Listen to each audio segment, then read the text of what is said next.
Thing, about our defensive staff, you got guys that have been head coaches, guys that have been coordinator. He's been a coordinator.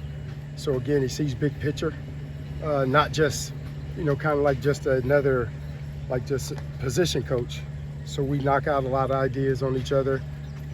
Plus he allows us to let him work with the nickels or take the young guys a lot of times in this camp. When we're working with the older guys, he can take the whole group of younger guys. And a lot of times where you don't get to watch them, in the meetings, because the meetings are a little bit shorter, he can spend time and watch every rep with them. When you look at your group as a whole, do you feel like you're deeper with guys that are ready to contribute than you were last season? Yeah, definitely. When you got RJ, you got Amari as year two. Jason Jonas, who came early a year ago. So all those guys are kind of rotating, if you notice, like with the ones and twos, just so we could, because I really got like 6 guys that feel comfortable with putting in there and playing. And I think, again, with that, I think guys can play less and play better, instead of playing 67 snaps a game. Paul, you obviously know Luke. Yeah. You've known him for a long time. He's up intense, which is not exactly breaking news. Have you seen a little bit more urgency out of him this camp, even than maybe? I think always. I think year one, year two is always going to be different. I think the expectation is different. I think you learn your team a little bit more as the head coach. You also evaluate what happened last year. And he's made it known that there were certain things that he didn't see. That he wished. So I think again, when you go to year two, you make sure that those things don't happen again. So the urgency, the consistency, all those things are things that, we thought we had coming out of camp that we didn't have when it hit the hay a little bit. So I think that's the things that he keeps harping with our coaches and harping with our players of just, the urgency and consistency. Even when we go through our walkthroughs at night, it's a walkthrough, but there has to be some urgency to it. And it's not just a walkthrough. We got to get better when we're doing everything. Coach, go ahead. Xavier was a guy you guys kind of went all out for last year. Is he a guy that could potentially help you this year based on what you've seen so far? It's hard to tell right now with a freshman. The one thing about him is he's built not like a freshman. He's 190-something pounds, runs very fast, but he's also a smart kid. So he picks up on it very, very fast.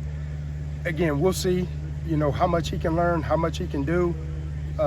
Body-wise, talent-wise, you would say yes, but he's still got a long way to go just to sit there and how to play the game and how physical this game is on this level.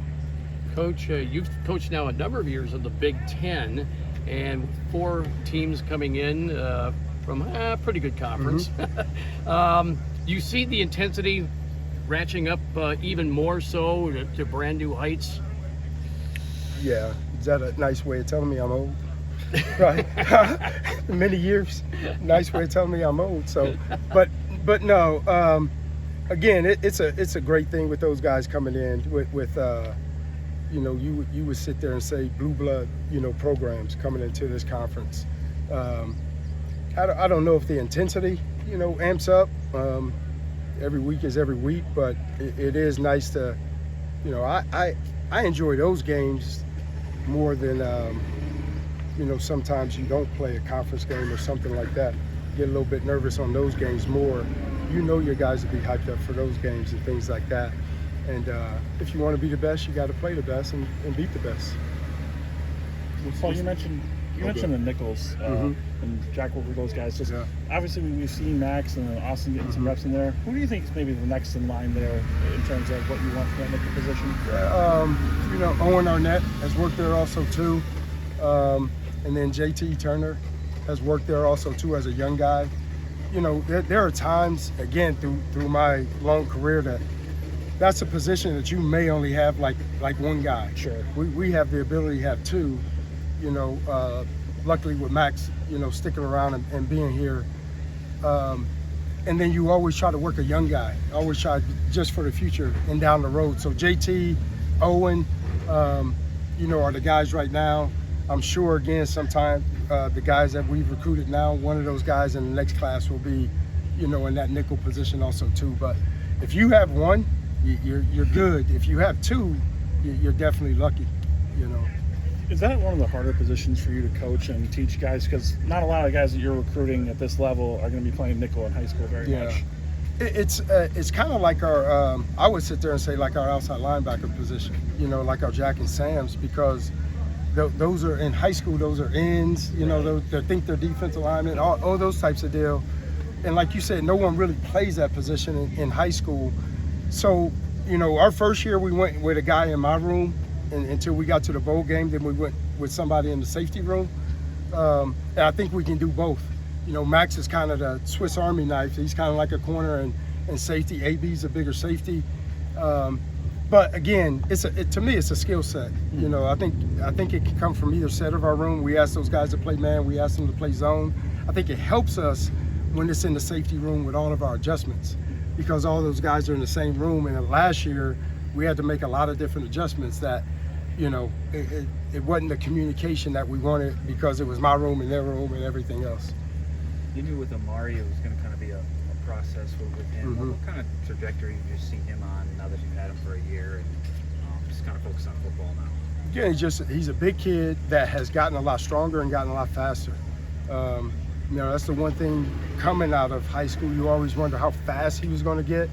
And he's running 20 miles an hour consistently, which is very good for how big he is. But the biggest challenge that I have with him, and I tell him all the time, is you know, it's kind of like, how do I want to put it?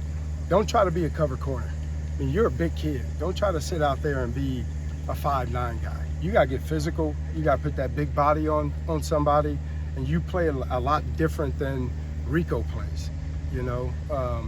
And that's the big challenge that I had with him, is just be physical. Don't try to sit out there and be a cover corner. What stands out to you as far as RJ goes this camp compared to what you maybe saw in the spring? Again, RJ has played a lot of college football.